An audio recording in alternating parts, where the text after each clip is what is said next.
Good day everyone. Today we'll be discussing our fourth module in EAPP titled Stating the Thesis Statement of an Academic Text.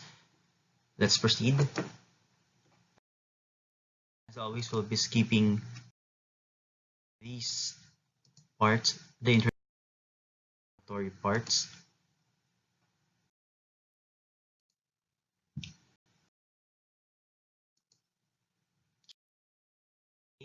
And then here, we have here our objectives, stating that at the end of this module, you are expected to first define thesis statement, second, identify the thesis statement in an academic paper, and finally, third, create examples to show how thesis statement is formulated.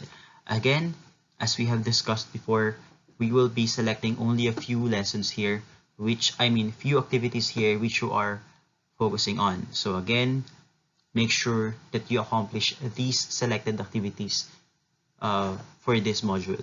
Okay, so for this module, this part, what I know or the pretest will not be answered. But if you want to answer this, I would greatly appreciate it, and I will be giving plus points for that. Okay, so let's proceed to the next one. Okay, I want you to answer this part. What's in? What's in? As you know, is a review. So this is only a 5-item activity. What you need to do is to write T if the statement is valid, if it is true, and write F if otherwise, meaning if it's wrong. If the statement is false, underline the word that makes it wrong and change the word to make it right. So since this is only 5 items, I want you to answer this as a review of our previous lesson, which is summarizing. Again, all you have to do is to write T, or if the statement is valid, true, or right, or correct, and then write F if it is false, and then underline the word.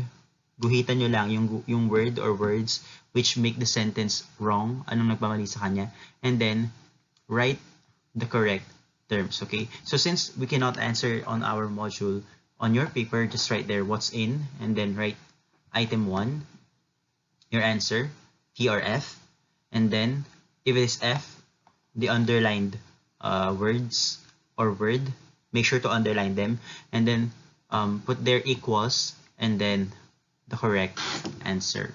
Okay, again, what you need to do is like this. I don't know if I can write correctly here. Just try to understand this. Again, for example, your answer in 1 is false, so you write there F. Okay, and then example, the word that made the sentence 1 wrong is, say, right. So you write there right. Sorry for me writing again. So you put there right, and then make sure again to underline it to inform me that it's the wrong. It's the word that made the sentence wrong. Kung ano yung word na nagpamali dun sa sentence, and then write equals, and then write the correct word. For example, the correct word would be wrong. Okay, so that is how you're going to write your answer on your paper. Again, if your answer is true, then just write T. Okay, since there is nothing wrong with the sentence as you think. But again, if it is false, write F, and then the underlined word or words which make the sentence wrong, and then equals, then the correct word or words. Okay, again, just answer that 5-item activity to review our lesson on summarizing. Okay, let's proceed. Okay, so in what's new, it is discussed here what thesis statement is, since our topic is stating the thesis statement. So let's first define what a thesis statement is. Okay, so it says here, a thesis statement is a statement or theory that is put forward or as a premise to be maintained or proved. Simply put, guys, a thesis statement is the main idea, the topic. Okay, if you would be asked what a thesis statement is, it is simply the topic. Guys, you would be you have met, and you would be meeting this term, thesis statement, for many times in this subject, even actually in your other subjects in the senior high school. Tandaan na, pag sinabing thesis statement, ang ibig sabihin lang ng thesis statement ay topic. Yun yung statement or sentence na topic ng buong paragraph or buong essay. Yun lang yun. Okay? Again, it's the topic, the subject. Tungkol ba saan yung topic? Yun yung thesis statement. Okay?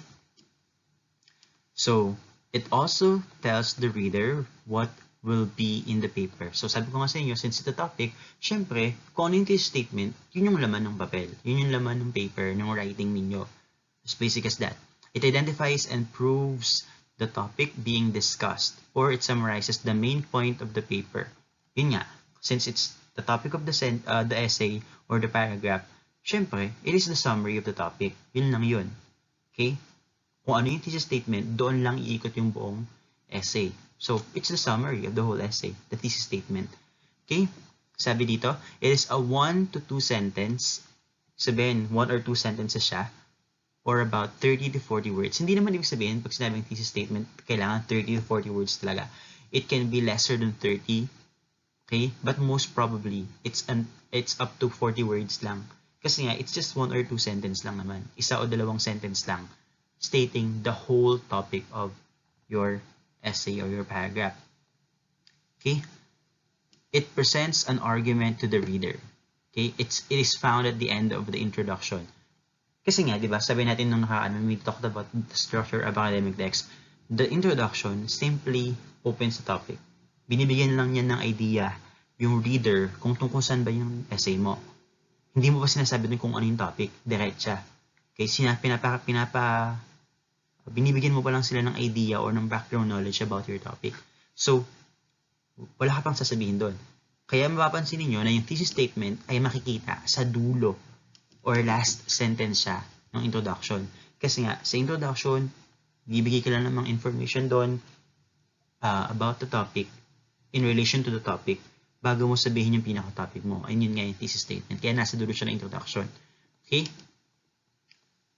Next. It is a roadmap. Pag sinabing roadmap, sa map, ganoon lang.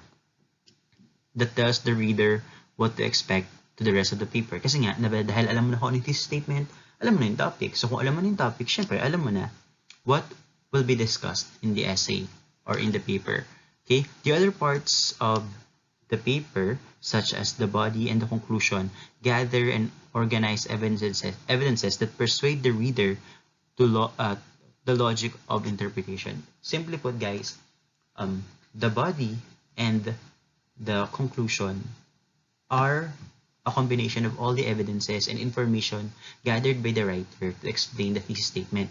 Kung kanina sa introduction, wala ka pang sinasabi, wala ka pang dinidiscuss tungkol sa topic, nagbibigay ka lang ng background information about the topic in relation to the topic na related dun sa topic. Tsaka mo sasabihin sa dulo ng introduction mo yung thesis statement mo. Pagdating sa body, i-discuss mo na doon yung thesis statement, yung topic. Tapos sa conclusion, isa-summarize mo lang kung ano yung mga sinabi mo tungkol dun sa thesis statement or sa topic. Okay? Again, if this is not clear with you, the concept of introduction, body, and conclusion, make sure to watch our supplemental lesson on our second module or third module, if I'm not mistaken, about structure of academic text. You will see that before this video on YouTube, okay? Okay, let's continue. It often reflects an opinion or judgment that a writer has made about a reading or personal experience. So, the thesis statement is the topic of the essay. But at the same time, usually, a thesis statement states the position. Pag sinabing position, ano bang pinanindigan ng writer about the topic? For example, the topic is abortion. Okay, the topic is abortion. In making a thesis statement, you might say, pwede mong sabihin na ang thesis statement mo sa topic na abortion ay pwedeng sabihin, I agree with abortion. I agree that abortion should be legalized in the Philippines. Sumasang-ayon ako na gawing legal ang abortion sa Pilipinas. Because every mother's situation vary. Okay? Every model situations vary. Sabihin, in my thesis statement, I am also stating what I believe in. Ano bang paniniwalaan ko? Okay? Kaya sabi dito, it often reflects the opinion or judgment made by the writer about the topic. Okay, so again, the thesis statement is simply the topic of the essay, and it also has the judgment or yung pinaniniwalaan ng writer about the topic. So let's continue. What is it? Ano ba yung ibang dapat natin malaman tungkol sa thesis statement? So there are characteristics. Pag sinabing characteristics, mga katangian. Okay? Katangian ng effective na thesis statement. According to this from Rex in 2016, ano daw ba yung mga characteristics or let's say qualifications to say na yung thesis statement mo ay effective or it's a good thesis statement. First, a strong thesis statement usually contains an element of uncertainty, risk, or challenge, meaning that it should offer a debatable claim that can be proven or disproved in the essay. So, simply put, kapag daw ikaw gumawa ka ng thesis statement, dapat may uncertainty. Uncertainty means walang kasiguraduhan. Okay? Risk. Siyempre, alam niyo may risk, diba? Kumbaga, meron siyang danger. Okay? Challenge. Parang risk din. Meron siyang challenge. Sabihin, kapag talaga gumawa ka ng thesis statement, it is advisable that you make your thesis statement uncertain. Yung parang hindi ka sure. Parang hindi sure yung nagbabasa. Parang, ha? Talaga? There is a challenge. There is a risk in the thesis statement. For example, yung sinabi ko kanina, I agree that abortion should be legalized in the Philippines since every mother's situation varies. Okay? So, ako ay sumasang-ayon na illegalize or gawing legal ang abortion sa Pilipinas dahil iba-iba ang sitwasyon ng bawat nanay. Okay? Ng bawat ina. So, that is a thesis statement. That is my opinion about the topic abortion. Tapos, meron siyang risk, meron siyang challenge. So, yung mga magbabasa, pag nabasa nila yun, they would think, why legalize abortion? Masama yun. Mali yun. So, the readers are being challenged. Okay? Nagiging debatable yung claim mo. Okay? Debatable meaning mapagtatalunan. Okay? So, it's one characteristic daw of an effective thesis statement. Dapat challenging siya. Dapat, interesting. Okay? Second, an effective thesis statement is not just a statement of fact or a description of a topic. Instead, it describes for the reader what the particular position of the writer is on the issue or his or her interpretation of the significance or of a particular idea. So sabi ko nga sa inyo kanina, according to our earlier discussions from What's New, the thesis statement is also a presentation of or a statement of the writer's opinion about the topic. So, ibig sabihin, kapag daw gumawa tayo ng thesis statement, binibigay mo din kung ano yung opinion mo tungkol sa topic dun sa thesis statement mo. So, ito yung sinasabi ng second characteristic na yung thesis statement mo daw, hindi lang daw siya nagbibigay ka ng fact or nagbibigay ka ng description ng topic. Binibigay mo din daw yung sarili mong position as a writer in this topic. So, kanina, di ba sabi natin, ang thesis statement natin ay, I agree with legalizing abortion in the Philippines since every mother's situation varies. So, binibigay ko yung opinion ko that I personally agree with legalizing abortion. So, position ng writer. Okay? Third, a thesis statement should not merely announce something or state a fact. Rather, it should give an essay tension by introducing ideas that may challenge the reader's view. So, parang ito rin yung one, yung kanina, yung it has risk, it has uncertainty, it has challenge. So, parang ganoon din yun. So, dapat daw maging debatable siya sa nagbabasa. Interesting, kumbaga. Kaya kagaya nung kanina, yung abortion should be legalized. So, many people are actually not in favor of legalizing it. So, it causes, kumbaga, it provokes, kumbaga, nahihikayat nga yung mga nagbabasa na makiisa dun sa binabasa mo. Kumbaga, parang, ay, sa sinusulat mo or sinulat mo. Okay? Kumbaga, na-challenge mo yung nagbabasa. Okay? Fourth one, it is important that the thesis statement is not too general because the writer will not have enough space to cover every possible aspect of the thesis statement. So, ang ibig sabihin lang naman nito ay pag daw ikaw nagbigay ng thesis statement, when you write a thesis statement, you have to make sure that you state there what you want to discuss in your essay. dapat daw sigurado ka. Dapat alam mo kung anong gusto mong sabihin mo. Kasi daw, kapag sobrang general, pwedeng hindi mo ma-discuss every aspect.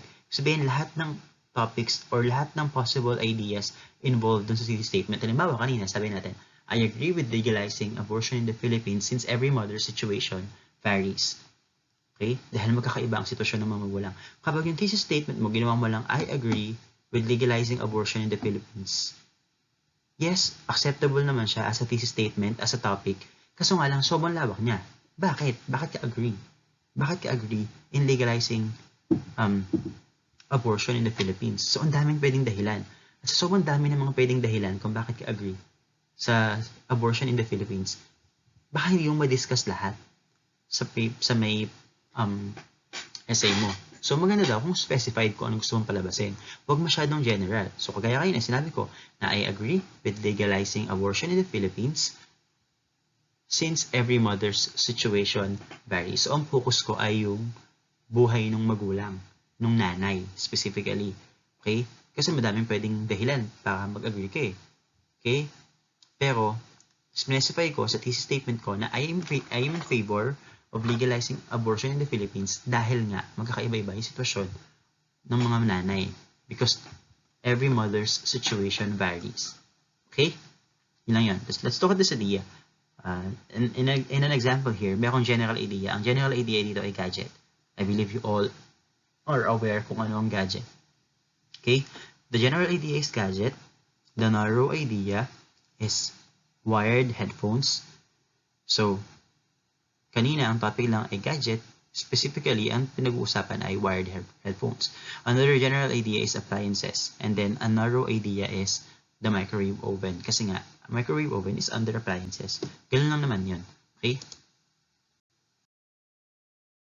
Now, what are the genres and types of thesis statements? Pag sinabi natin genres or types of thesis statements, kaya sila tinawag na types of thesis statements kasi ito yung mga thesis statements na nakabase sa kung anong klase, anong genre ng essay yung sinusulat mo. Siyempre, kung ano yung binusulat klase ng essay na sinusulat mo, ganun din malamang yung magiging genre or klase or type ng thesis statement na kailangan mo. Let's look at the first one. The first type or genre of thesis statement is argumentative essay. In open and close parentheses, it is said, making a claim. Gumagawa ka daw ng ng position, ng claim, anong kiniklaim mo, what are you standing for, what do you believe about, ano pinaniniwalaan mo. So in argumentative essay, since argumentative essay is like a position paper, meron kang sinasabing argument mo, pinaniniwalaan mo tungkol sa isang issue. So malamang yung thesis statement mo ay nagpo-propose or nagbibigay ng judgment mo sa isang issue. Look at the example here. Okay, let's talk about the explanation muna. Sabi dito, argumentative essay making claim states the topic of your paper, your position on the topic, and the reason you have for taking that position. So, sabihin, ito yung klase ng thesis statement na binabanggit mo yung topic, binabanggit mo yung position mo, or kung anong pinaniniwalaan mo tungkol sa topic na yon, tapos anong reason mo bakit mo yung pinaniniwalaan. Let's look at the example. Sabi dito, death penalty should be implemented in the judicial system in our country because of increasing rate of heinous crimes in the Philippines. Heinous means malala, kahumal-dumal. Okay? So, again, as we said before, the argumentative essay genre or type of thesis statement gives you the topic, the position of the writer about the topic, and the reason why the writer has that position about the topic. Sabihin, binibigay mo dito yung topic. Ano ba yung topic? Death penalty. Anong position or pinaniniwalaan ng writer about sa death penalty? Na dapat daw, death penalty ay may patupad sa judicial system, sa judging system ng Philippines, sa mga batas natin, maging legal siya in death penalty. Anong dahilan? What is the reason kung bakit yun ang position or pinaniniwalaan niya? Because of the increasing rate of heinous crimes in the Philippines. Dahil dumadami doon yung mga kahumal-dumal na krimen sa Pilipinas, kaya ng rape, murder, at iba't iba pa. Okay?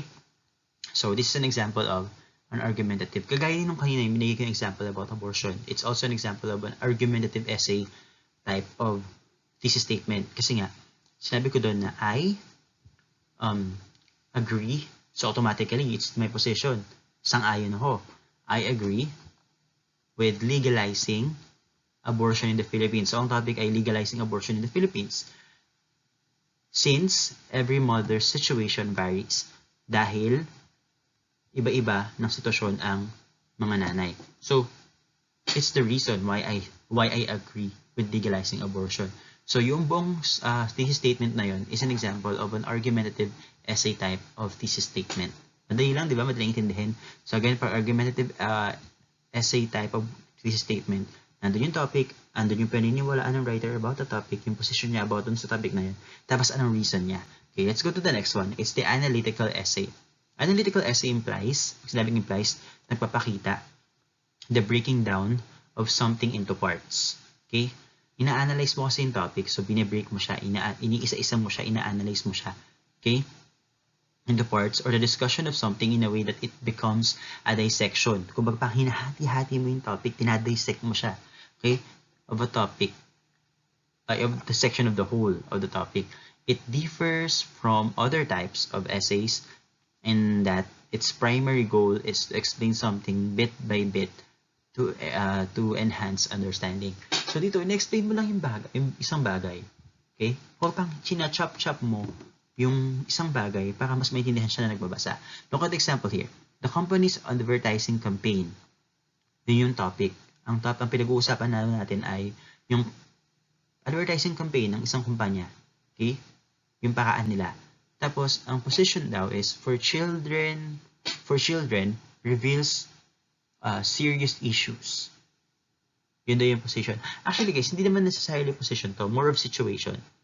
Okay? Kasi nga, yung position kasi, pang argumentative essay yun. Kasi yung position, yung pinaniniwalaan ng writer. Dito siguro sa analytical, tsaka sa iba pang types ng thesis statement, itong position, pwede natin gawing more of, sensya na sa writing, more of situation. I think I need to buy a pen to be able to write here. Situation. Okay, kanina position dun sa argumentative, okay lang yun kasi nga, it's stating the position or the belief, paniniwala ng writer. Pero dito, since it's analytical, you're just explaining the topic. You're just chopping the topic to make it easier to understand sa mga nagbabasa. Pwedeng position ang sabihin natin, more of situation. So the topic is the company's advertising campaign for children. Okay, yun ang pinag-uusapan natin dito, yung advertising campaigns, yung mga paraan ng pag-advertise ng kumpanya para sa mga bata. Tapos anong sitwasyon? Reveals serious issues. Okay, meron daw mga problema doon sa campaign. Sa campaign strategies as advertising campaign nung company. Tapos reason, anong reason behind that situation? Regarding the misinterpretation of the nutritional content of its products. So ganun lang. Okay? So, anong topic natin? Advertising campaign para sa mga bata. Anong sitwasyon? May mga problema daw.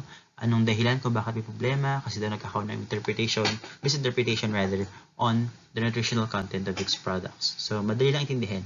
Okay? Expository essay. In expository essay, guys, it is somewhat similar to analytical. Kasi diba sabi ko sa inyo dati, when you're writing an expository essay, what you do is to simply expose. Okay, from the word expose, you simply expose the topic. Paano po ina-expose yung topic? Magbigay ka lang ng factual information about it. Explain mo lang yung topic. So, kapag analytical essay kasi, you also expose the topic and explain mo yung topic. So, the same as expository. So, parang ganoon lang din. So, halimbawa, topic. Ang topic daw ay the typical college student of the 21st century. Ano daw ba ang college student sa 21st century sa panahon ngayon? And then, position. Again, this position could be just said situation. Anong situation ng isang college student ngayon sa panahon na to? Utilizes technology in a variety of ways. Gumagamit daw ng technology sa iba't ibang paraan. Tapos reason, explaining the situation. Bakit daw ganun yung sitwasyon? Kasi ganun yung sitwasyon nila, gumagamit sila ng technology in different ways kasi daw to complete academic assignments, to interact socially with peers, pag sabing peers, kaibigan, and then family, and then to access information. So those are the reasons daw why the topic, college students of the 21st century utilize technology in a variety of ways. Easy, right? Hindi lang intindihin, no? Next, narrative essay. Sabi natin nung una, kapag sinabing narrative essay, it's an essay simply narrating. Narrate means telling a story. Okay? So, pag nagkikwento ka daw in your essay, so, narrative essay is telling a story. This essay is often anecdotal. Sabi ko na sa inyo dati, anecdotal means story, di ba? Experiential, about your experience, and personal, about you. Okay? Mga nakanasan mo. Allowing students to express themselves in a creative and quite often, madalas daw, moving ways. Kumbaga parang nakakaano siya ng emosyon, nakakadala siya. Okay? Let's look at the example here. The topic daw is my positive experiences. Yung mga magagandang experiences niya. And then the position is with reading and writing throughout my childhood. Tapos, ang reason daw led to an intense interest in literary pursuits throughout my lifetime. So, again, not necessarily position and reasons. So, pwede ring situation. Okay? Kagaya ng sinabi ko kanina. Yung position kasi tsaka reason, mas madalas gamitin yun sa argumentative essay. So, here, ang topic niya ay positive experiences daw niya with reading. Okay? Nung bata pa siya. Tapos, anong mga naging effect nun sa lifetime niya.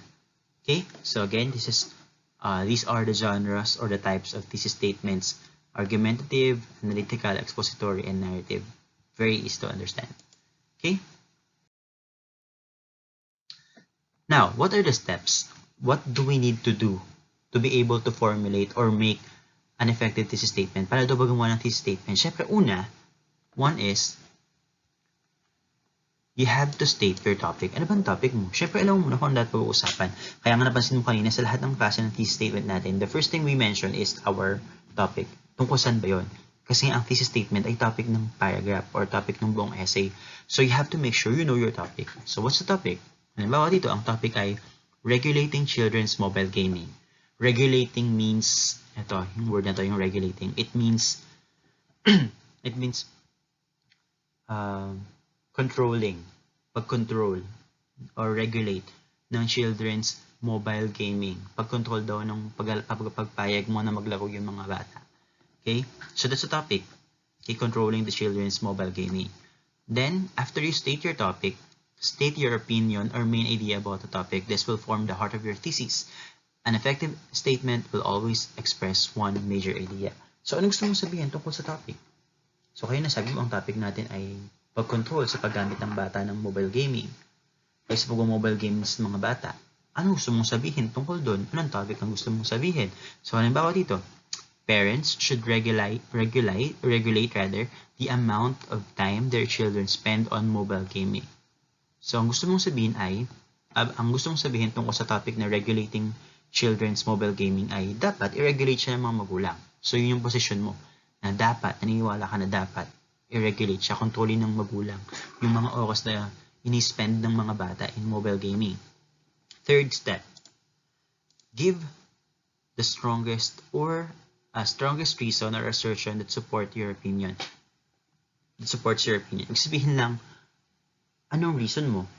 Sige, ang topic natin ay regulating or controlling the time children spent with mobile gaming.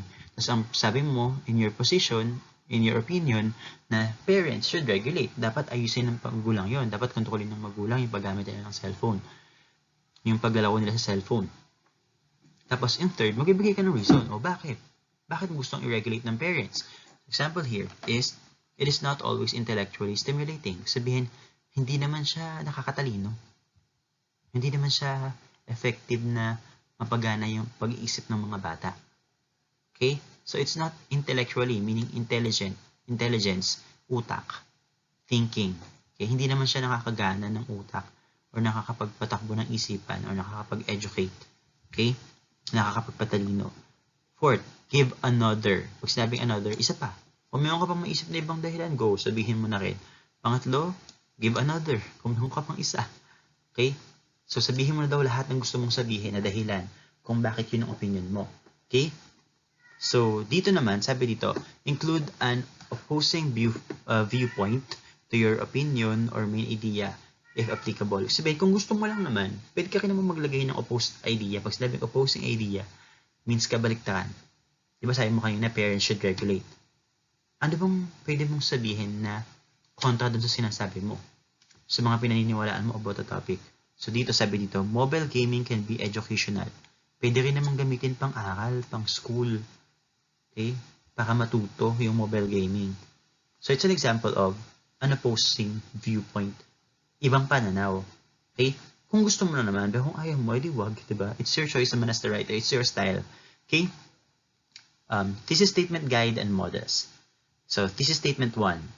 Pag sinabing models, ito yung parang mga structure, yung paraan ng pagkakagawa mo ng thesis statement mo. Kaya di ba meron tayo iba't ibang genre?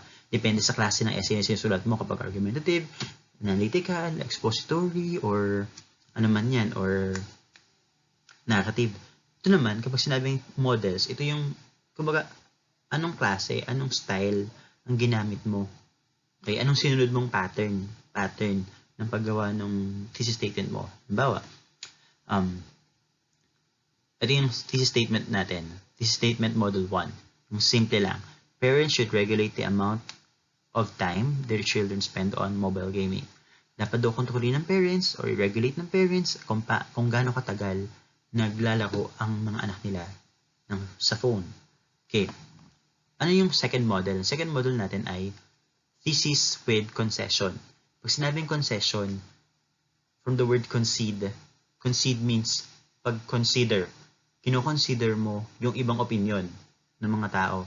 So, dito sa thesis statement na to, sa model na to ng thesis statement, thesis with concession, kino-concede mo or ina-acknowledge mo or kinikilala mo yung ibang opinion ng ibang tao. So, mapansin nyo dito, nakalagay, even though mobile gaming can be educational, sabihin, kino-consider mo na, oo, pwede nating sabihin na yung mobile gaming can be educational, pwede siyang maging paraan ng pagkatuto ng bata. Parents should regulate the amount of time their children spend on mobile gaming. Tsaka mo sasabihin yung gusto mong sabihin or yung opinion mo about the topic na yung parents daw, dapat i-regulate nila. Okay? So, kung kaya natin sa may model 1 natin, sinabi mo lang ng direkta kung ano yung gusto mong sabihin tungkol sa topic. Dapat kontrolin ng magulang yung paggamit. I-regulate ng magulang yung paggamit.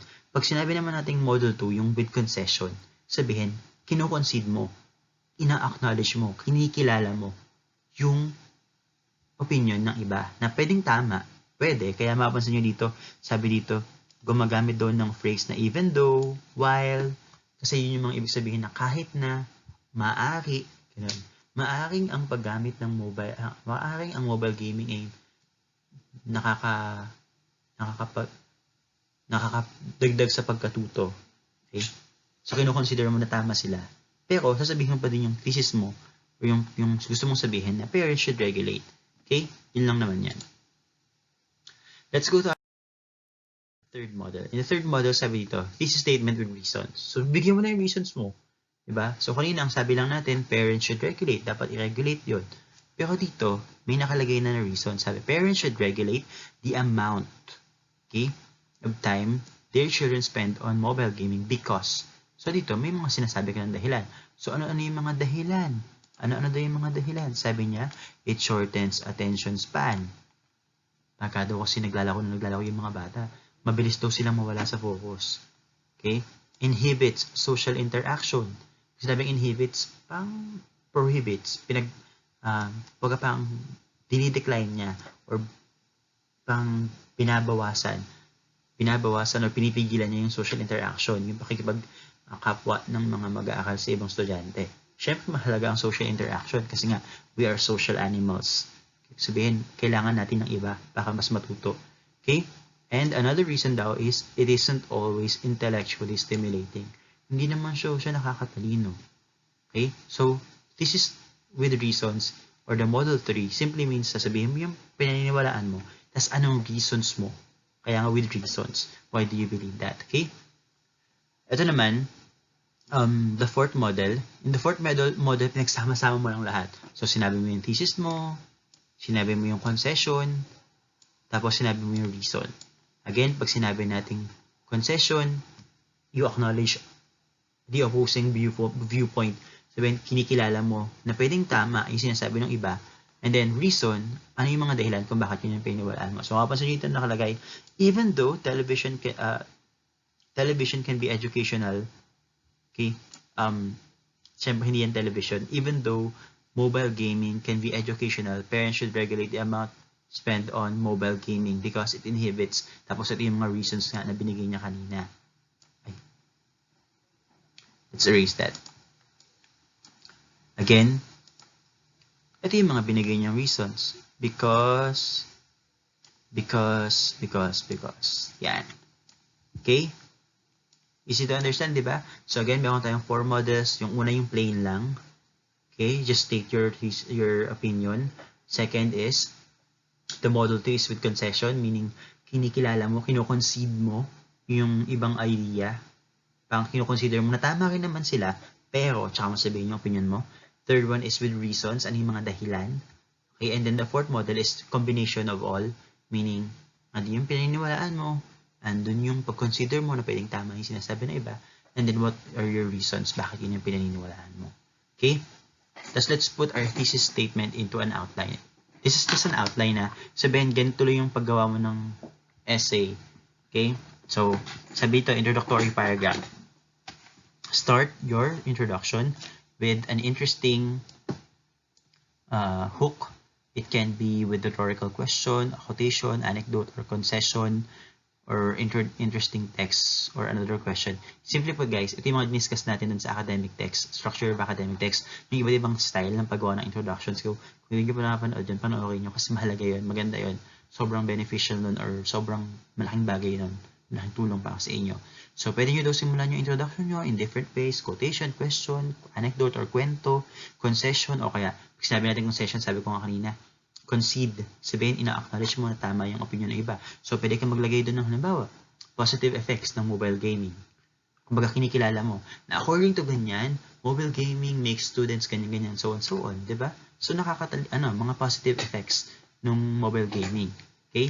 Pero, at the end of your text, dun mo ilalagay, again, at the end of your introduction, dun mo ipepresent yung thesis statement mo. Ano yung thesis statement natin kanina? Ito. Okay? Now, even though mobile gaming can be educational, parents should regulate the amount of time their children spend on mobile gaming because, and then the reasons. Okay? Tapos ngayon, sa body mo, in paragraph 1, sa paragraph 1 ng body mo, dun mo na i-explain yung mga reasons mo. So, ano ba yung first reason na binigay mo dun sa thesis statement mo kanina? Sabi mo, regulate because it shortens attention span.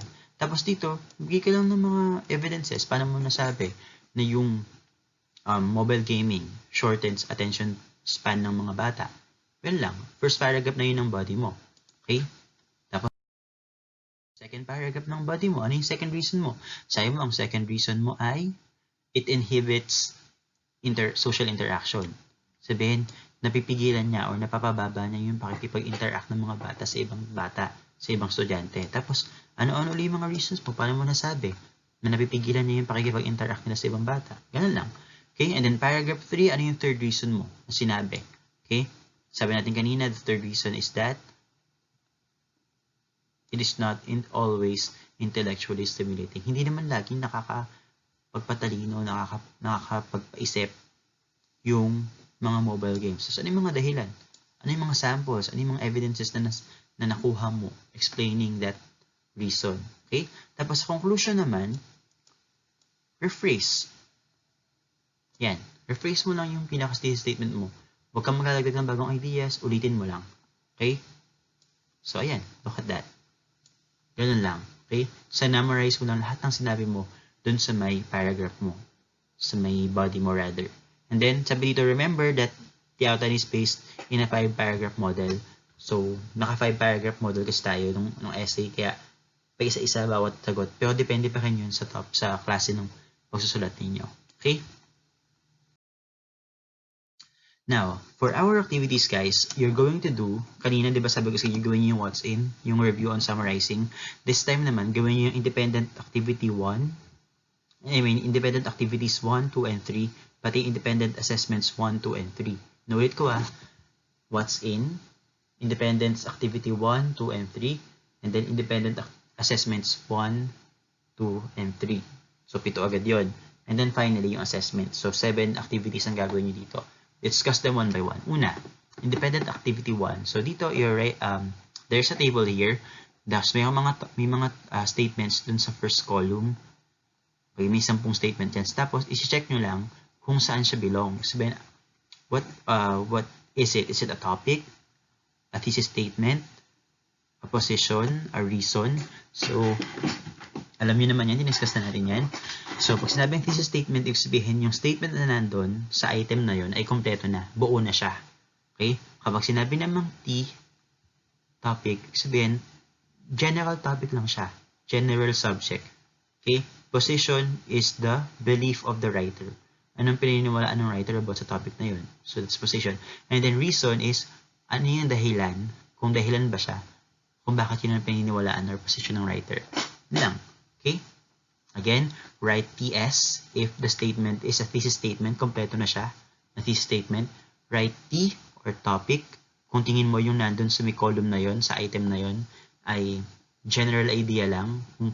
Baga, general topic lang siya. P, kung position, ibig sabihin, yun yung pininiwalaan ng writer about the topic. And then, R, reason, kung tingin mo yung nakalagay na statement dun sa number na yon ay nagbibigay ng dahilan ng pinaniniwalaan ng isang writer.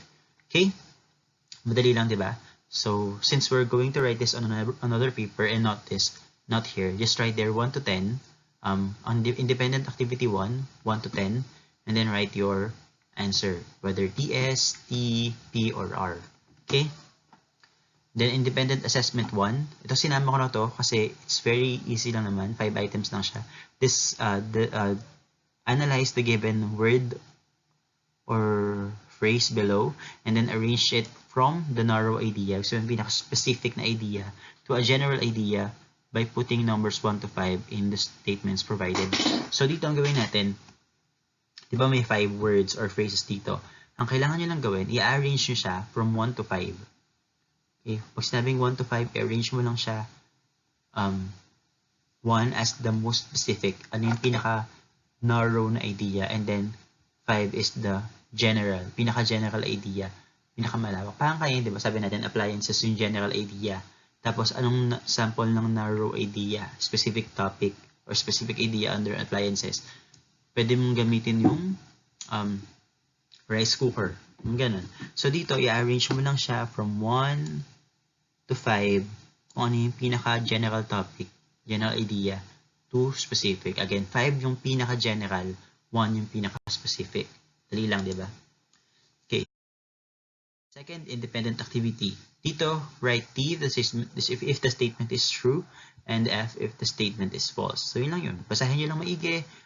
Make sure, again, to read every word carefully kasi nga, pwedeng malito kayo. You may go back to the previous pages for you to better understand whether the statements are true or false. Again, write T or F lang.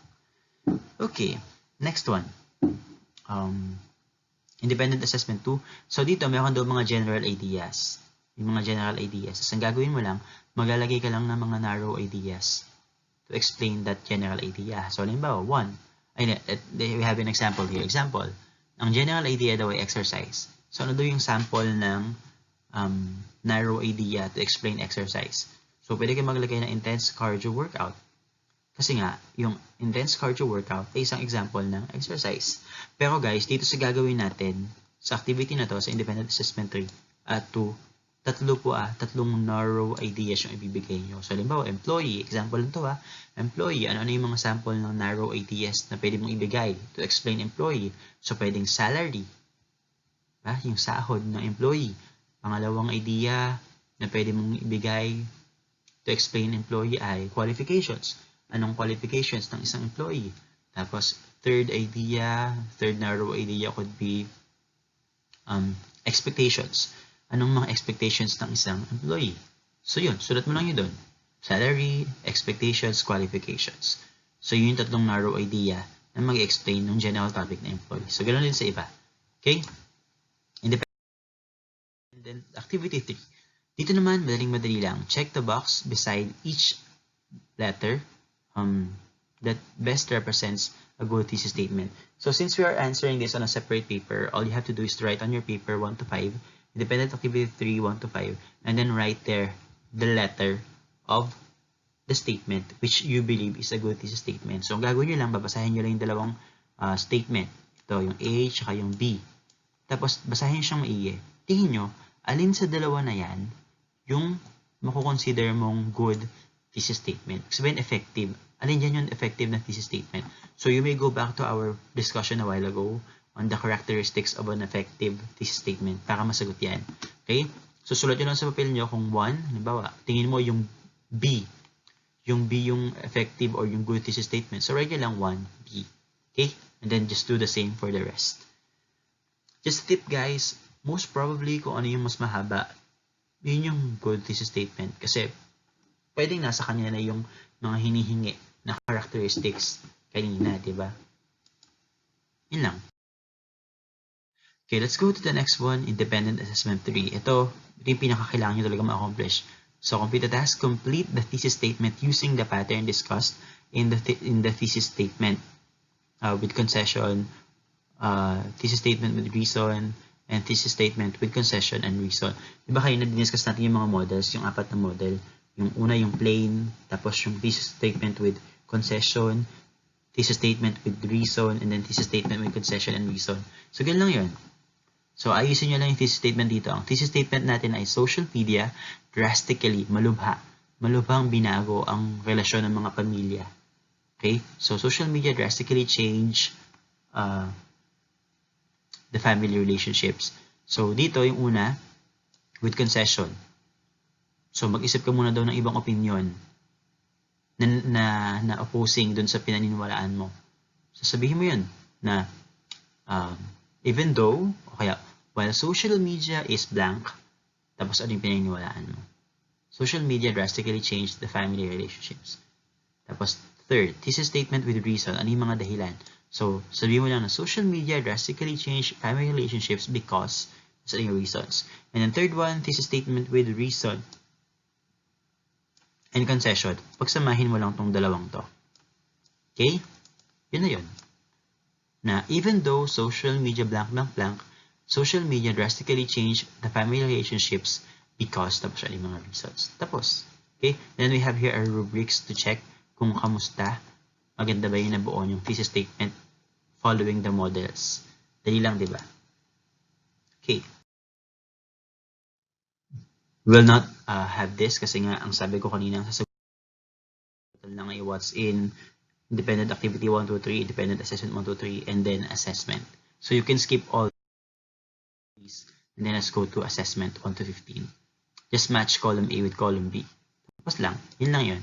Okay, just write the letter of your answer. The additional activity should is not required to be answered. But again, if the other activities here are for you easy to answer and it will not be a pain on your neck, you may do so. You may answer them and submit them to me. I'll just give you plus points, of course, because I appreciate the effort of you doing or accomplishing those tasks. Okay?